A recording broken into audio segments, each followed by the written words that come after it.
tell me when you guys are ready.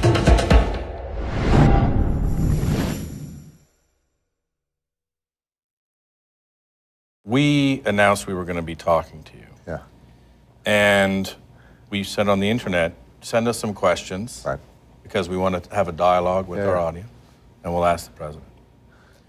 And the internet blew up. It was incredible. I do a lot of environmental pieces, and whenever I do an environmental piece, out come the bots, out come the eggs, on Twitter, because there's all kinds of negative stuff that they want to cause doubt. That's every day for you. Yeah. How do you do it? How do you handle the controversy, the negativity? Yeah. Why be are you a masochist? Let me tell you, this is a fun job. Right. Every day I wake up and I get a bird's eye view on what's going on everywhere in the world. Mm. I can have as much of an impact on the things that are important to people as anybody on the planet. Right.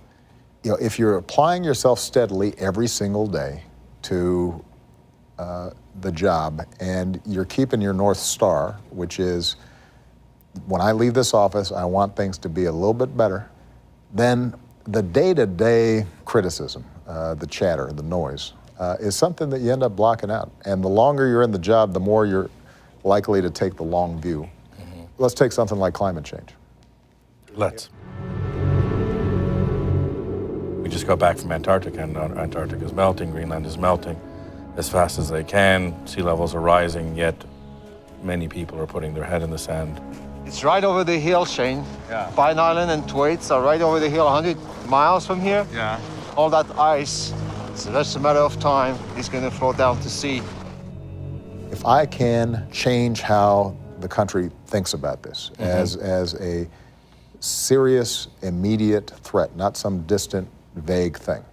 Which is crucial. If I can encourage and gain commitments from the Chinese to put forward a serious plan to start curbing their greenhouse gases, and that then allows us to leverage the entire world for the conference that'll be taking place this year in Paris. And if I'm able to double fuel efficiency standards, and if I'm able to make appliances more efficient and to double the production of clean energy, if I'm able to do all those things now, when I'm done, we're still going to have a heck of a problem, but we will have made enough progress that the next president and the next generation can start building on it, and you start getting some momentum.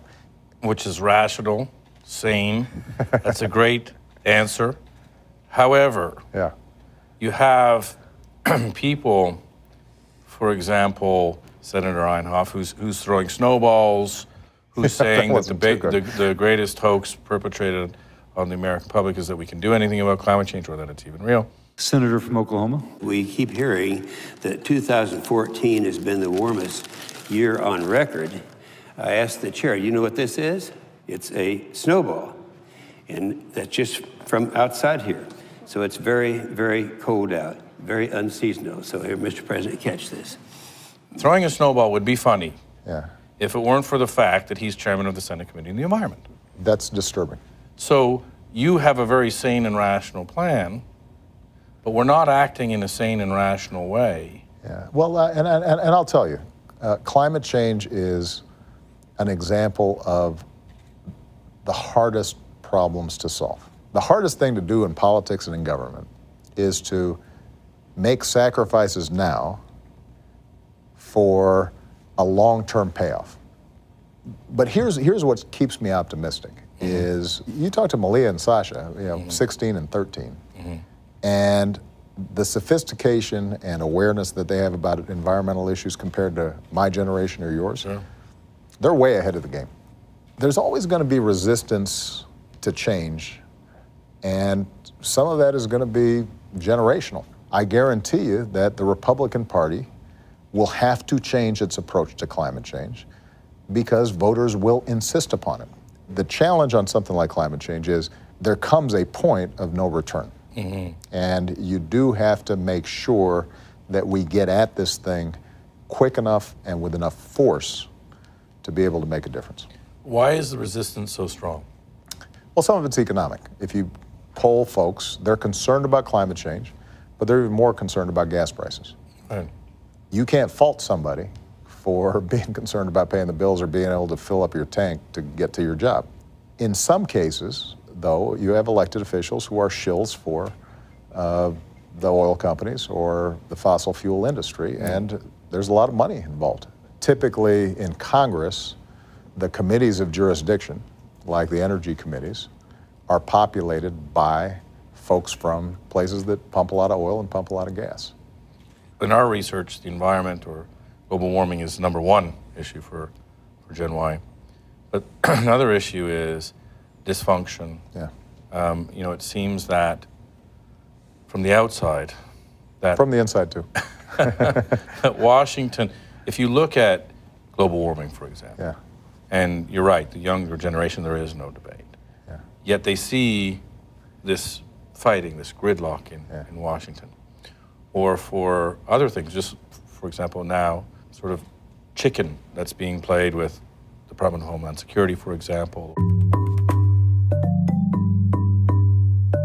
Republicans are playing politics with the critical funding for the Department of Homeland Security and threatening a shutdown. The president's executive amnesty is lawless and unconstitutional.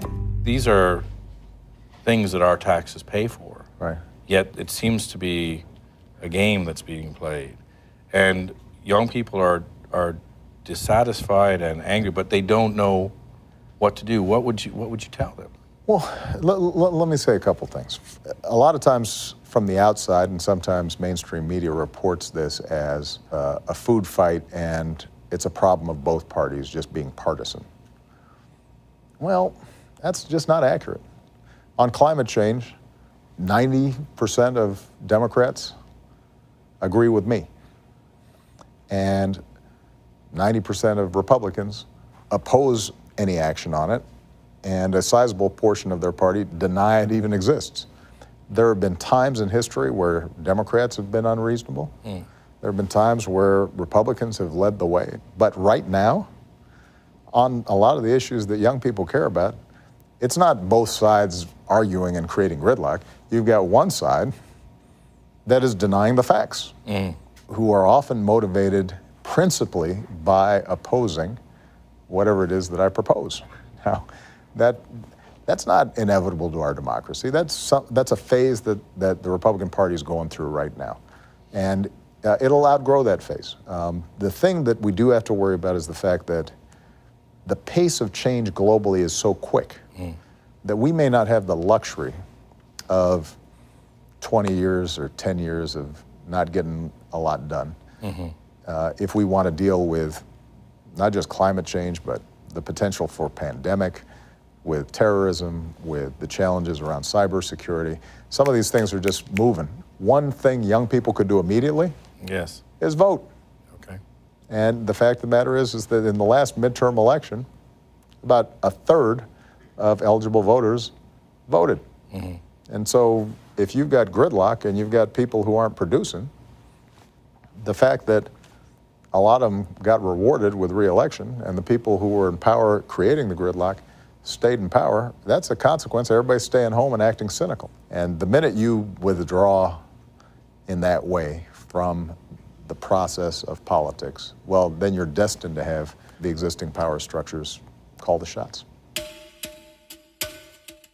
47 Republican senators put their names today to this open letter to Iran, informing Iran that any nuclear agreement not voted in by Congress will be viewed as, quote, nothing more than an executive agreement between President Obama and Ayatollah Khamenei. How does it feel when you're trying to get a deal done with Iran, for example, and then you have senators who are sending separate letters? Yeah, well, I'm embarrassed for them. Yeah. Because it's not how America does business. I think it's entirely legitimate for my friends in the Senate who signed that letter to ask very hard questions about how can we assure that Iran's not getting a nuclear weapon? Why would we lift sanctions now given how they're causing problems in other part of the world, given the venomous things they've said about Israel?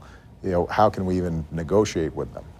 Now, I will have responses to each of those questions, and I will say that I've committed to making sure Iran doesn't have a nuclear weapon. I'm prepared to take all options to prevent them from getting a nuclear weapon, but the absolute best option is a diplomatic resolution. And if we do get a deal, it's going to be because I can verify that they won't have a weapon, and I will have the international community helping us verify that. We can have that debate.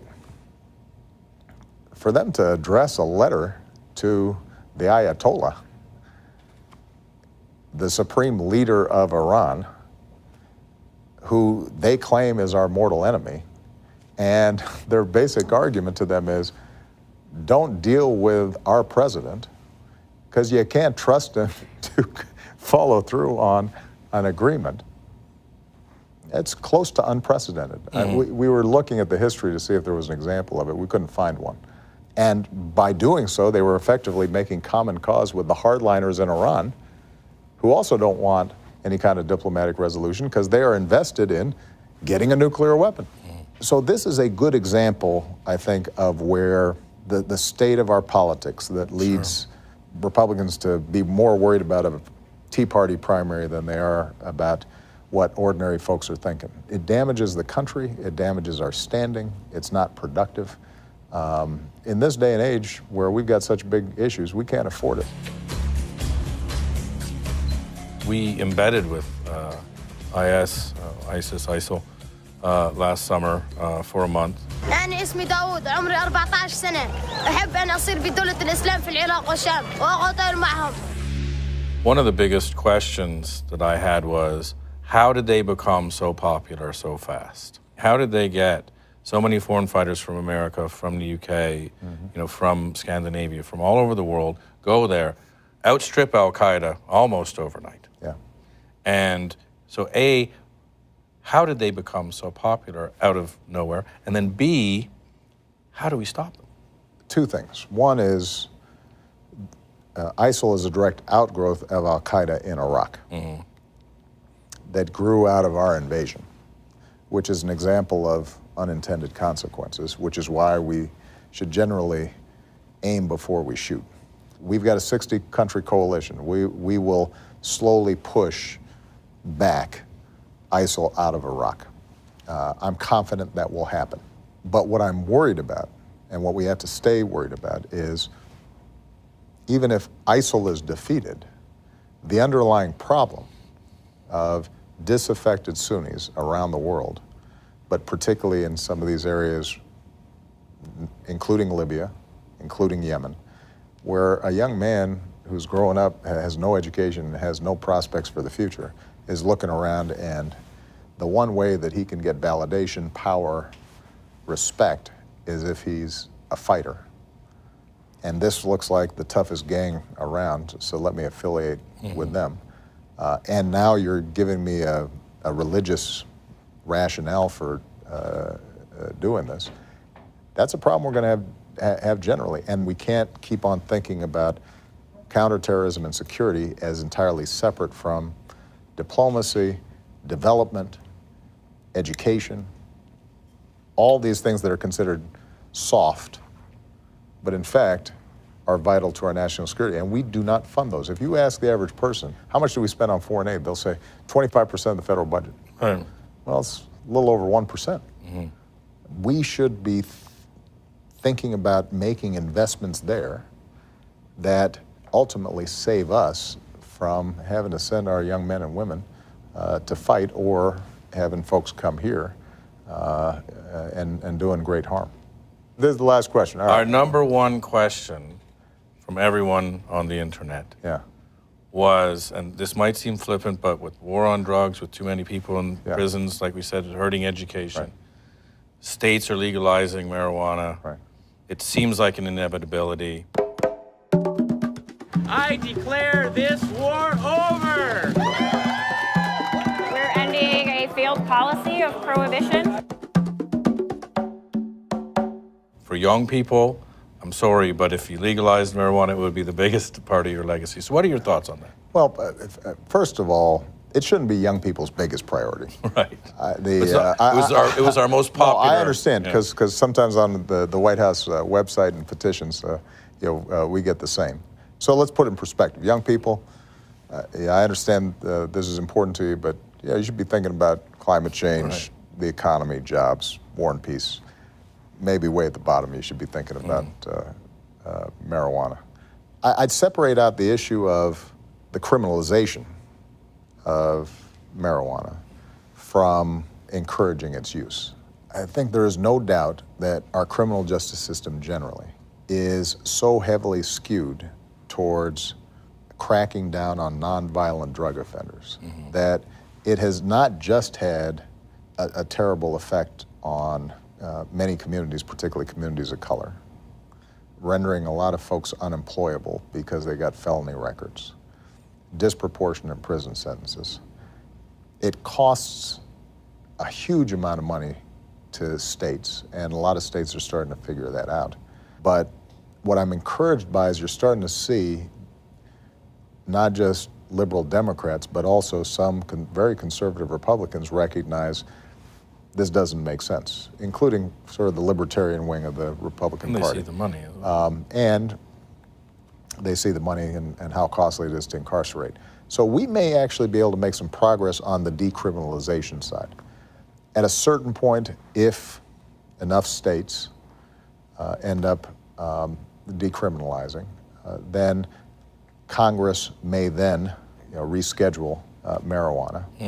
But I always say to folks, legalization or decriminalization is not a panacea. Do you feel the same way about meth? Do we feel the same way about coke? How about crack? How about heroin? And there is a legitimate, I think, concern about the overall effects this has on society and particularly vulnerable parts of our society. Substance abuse generally, legal and illegal substances, is a problem. Locking somebody up for 20 years is probably not the best strategy, and that's something that we have to rethink as a society as a whole.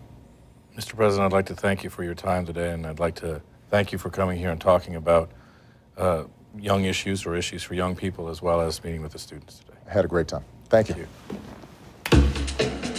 All right, got it. Thanks, guys. Appreciate it. You guys want to take a picture with the crew before I get out of here? Come on, guys.